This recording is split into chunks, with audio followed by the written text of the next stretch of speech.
이번 시간에는 저희가 받은 적극적인 부모 역할 코칭 프로그램 자료를 좀 깊게 파헤쳐 보려고 합니다. 특히 그 6번째 파일, 적극적인 가정, now. 이게 내용이 아주 흥미롭더라고요.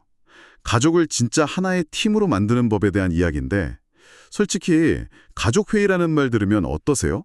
좀 숨막히는 분위기부터 떠오르지 않나요? 그렇죠. 보통은 이제 부모님이 일방적으로 뭔가를 선언하거나 아니면 아이들 혼내는 자리, 약간 그런 느낌이 강하니까요. 바로 그겁니다. 그런데 이 자료는 그게 아니라고 딱 잘라 말하더라고요. 그래서 오늘 저희의 목표는 과연 이 자료가 그 숨막히는 회의를 뭐랄까 즐거운 가족 행사로 바꿀 진짜 비법을 가지고 있는지 그 속을 한번 제대로 들여다보는 겁니다. 네. 자료 첫 부분부터 아주 현실적인 지적을 하던데요. 대부분의 부모님들이 자녀를 잘 키우고 싶어 하지만 정작 그 기술은 배운 적이 없다는 거요. 맞아요. 그래서 좋은 의도로 시작했다가도 결국 아이랑 힘겨루기를 하게 되고요. 가족이 서로에게 힘이 되기는커녕 에너지를 막 빼앗는 관계가 되기도 하거든요. 사랑만으로는 부족하고 분명히 어떤 기술이나 약속된 구조가 필요한 순간이 오는 거죠. 바로 그 기술과 구조의 핵심으로 이 자료가 가족 모임을 제시하는 거고요. 근데 시작부터 아주 거창한 개념을 가져오더라고요. 바로 민주주의요. 하하, 네. 아니, 가정에서 민주주의라니 이거 너무 나간 거 아닌가요? 저도 처음엔 좀 그렇게 생각했는데 자료에 담긴 정의를 보고 생각이 바뀌었어요. 어떤 건데요? 민주주의란 언제나 원하는 것을 얻는 것이 아니라 하고 싶은 말을 할 수 있다는 것을 의미한다. 이 문장의 핵심이에요. 그러니까 아이 요구를 다 들어주는 게 민주주의가 아니라는 거죠. 그 대신에 나이가 몇 살이든 가족 구성원이라면 누구나 자기 목소리를 낼 수 있는 안전한 장을 열어주는 것. 여기서부터 적극적인 가정이 시작된다고 보는 겁니다. 내 마음대로 하는 것이 아니라 내 의견을 말할 수 있는 권리군요. 그렇게 생각하니까 훨씬 와닿네요. 네네. 자, 그럼 그 민주주의를 실현하는 도구, 가족 모임이라는 게 구체적으로 뭘까요? 제가 가장 인상 깊었던 건 이게 꼭 거창할 필요가 없다는 점이었어요. 자료 보니까 정말 사소한 대화부터 시작하라고 하더라고요. 네, 아주 현실적인 접근이죠. 모든 대화에 똑같은 격식을 요구하지 않아요. 가장 기본 단계가 바로 비형식 모임입니다. 비형식 모임이요? 네, 말 그대로 주말 계획을 짜거나 저녁 메뉴 정하는 것처럼 빠르고 간단하게 의견을 모으는 거죠. 자료에 나온 예시처럼 오늘부터 자기 전에 양치하고 책 10분 읽기 같은 이런 취침 시간의 일과를 아이랑 같이 정하는 것도 여기에 속하고요. 아이가 직접 정한 규칙이니까 아무래도 더 잘 지키려고 하겠네요. 이런 작은 성공 경험이 쌓이는 게 중요하겠군요. 그럼요. 그런데 여기서 한 단계 더 나아가서 문제가 터지기 전에 미리 막는 대화도 있던데요. 문제 예방적 토론이요. 이건 정말 무릎을 쳤습니다. 그게 이 프로그램의 굉장히 강력한 부분이죠. 예를 들면 마트에 가기 전에 아이랑 미리 얘기를 하는 거예요. 미리요? 네, 오늘은 장난감은 사지 않을 거야. 대신 네가 좋아하는 과자는 하나 고를 수 있어. 만약 장난감 사달라고 떼를 쓰면 다음 주 마트에는 같이 올 수 없어. 이렇게 미리 상황을 예측하고 행동 지침이랑 결과를 정해두는 겁니다. 와, 단순히 떼 쓰지 마 하고 소리치는 것보다 훨씬 효과적이겠는데요. 그런데 이 토론, 그냥 말로만 약속하는 게 아니라 무슨 5단계 접근법이라는 체계가 있더라고요. 맞습니다. 이게 아주 정교해요. 첫째, 어떤 문제가 생길 수 있을지 같이 한번 얘기해 보고요. 예? 둘째, 그 상황에 대해서 각자 어떻게 느끼고 생각하는지 감정을 나눠요. 셋째, 그래서 우리는 어떻게 행동할지 구체적인 지침을 만들고요. 넷째, 여기서 핵심인데 만약 약속을 어겼을 때 어떤 논리적 결과가 따를지까지 미리 정해두는 거죠. 논리적 결과요? 그 말이 흥미롭네요. 우리가 흔히 말하는 벌과는 어떻게 다른 거죠? 오, 아주 좋은 질문입니다. 벌은 행동과 관련 없는 처벌이에요. 예를 들어 장난감 코너에서 떼를 썼다고 TV를 못 보게 하는 식이죠. 그렇죠. 반면에 논리적 결과는 그 행동이랑 직접적으로 연결이 돼요. 마트에서 떼를 써서 쇼핑을 망쳤다면 다음번 마트 쇼핑에 함께 갈 수 없는 결과가 따르는 거죠. 와, 아이가 자기 선택이랑 그 결과 사이의 관계를 스스로 배우게 만드는 뭐랄까 고도의 훈련이네요. 바로 그겁니다. 그리고 마지막 단계로 약속을 잘 지켰는지 돌아보는 과정까지 포함이 되고요. 그렇군요. 그럼 이미 문제가 터져버린 다음에는 어떻게 하죠?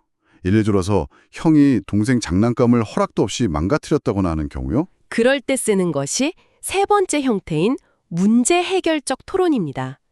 부모가 판사처럼 나서서 형이 잘못했네 하고 판결을 내리는 대신에 관련된 모두가 모여서 해결책을 찾는 거죠. 아, 어떻게 사과할지, 망가진 장난감은 어떻게 할지 당사자들이 직접 논의하게 하는 겁니다. 부모 입장에서는 그냥 빨리 결론 내주고 싶을 텐데 그걸 참고 기다려주는 게 중요하겠네요. 네, 그게 핵심이죠. 그리고 네 번째, 품성에 관한 대화도 있었어요. 용기란 뭘까? 같은 질문을 던지는 거요.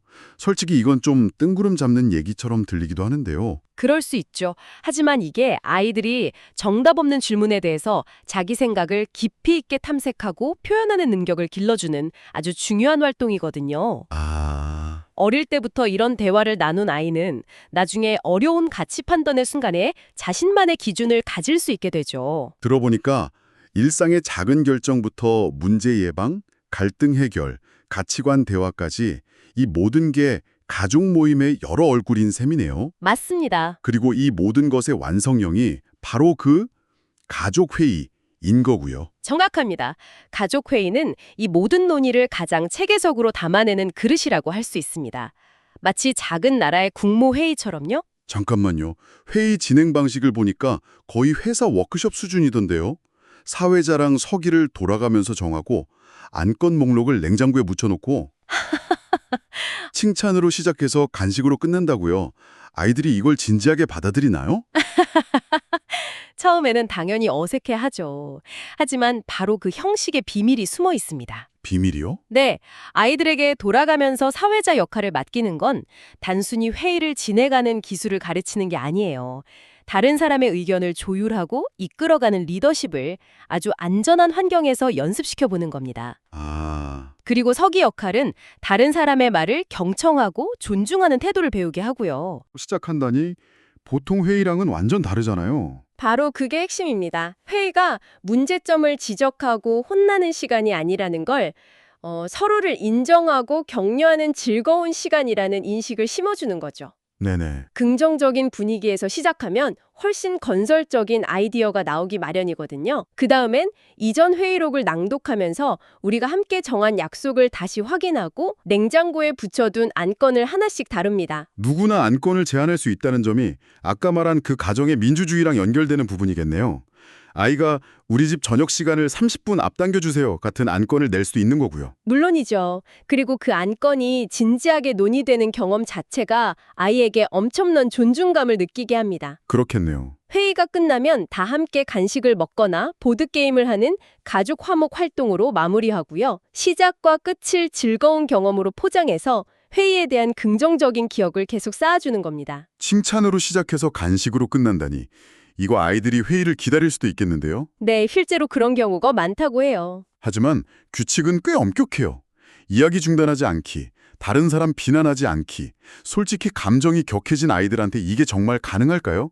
오히려 규칙 때문에 하고 싶은 말을 더 못하게 되는 부작용은 없을까요? 굉장히 중요한 지적이세요. 그래서 처음부터 완벽하길 기대하면 안 돼요.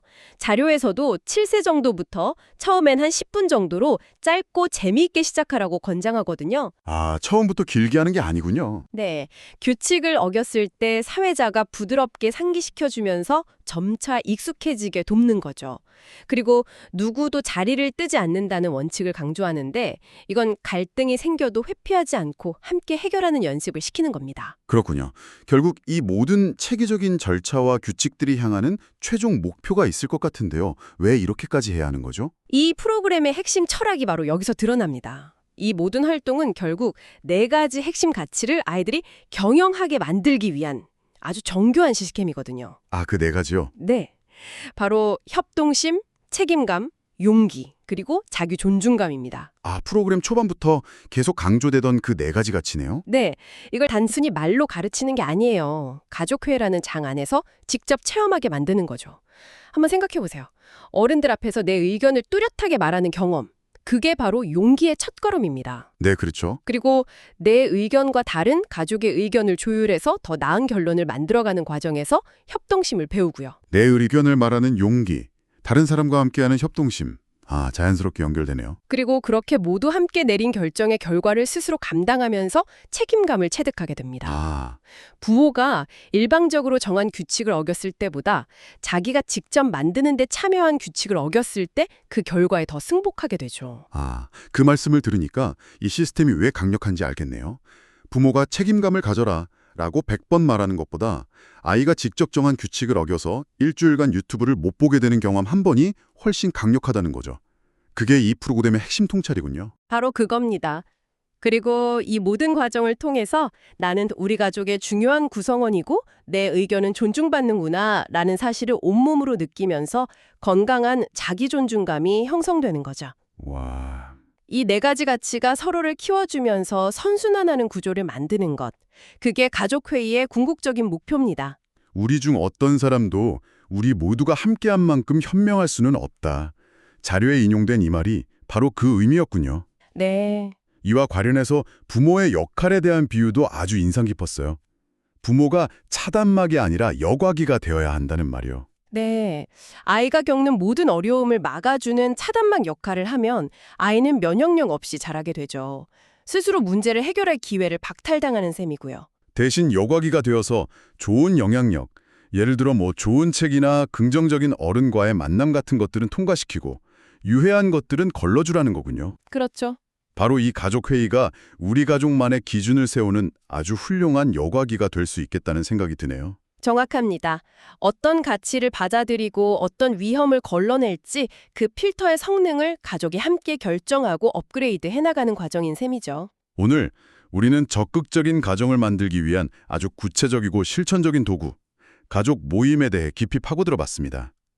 칭찬으로 시작해서 즐거운 활동으로 끝나는 가족회의라니 당장 오늘 저녁에라도 한번 시도해보고 싶은 마음이 드네요. 오늘 저녁 메뉴를 정하는 아주 짧은 비형식적 모임부터 시작해보는 것도 좋겠죠. 노력과 약속된 구조를 통해서 함께 가꾸어 나가는 정원과 같다는 생각이 듭니다.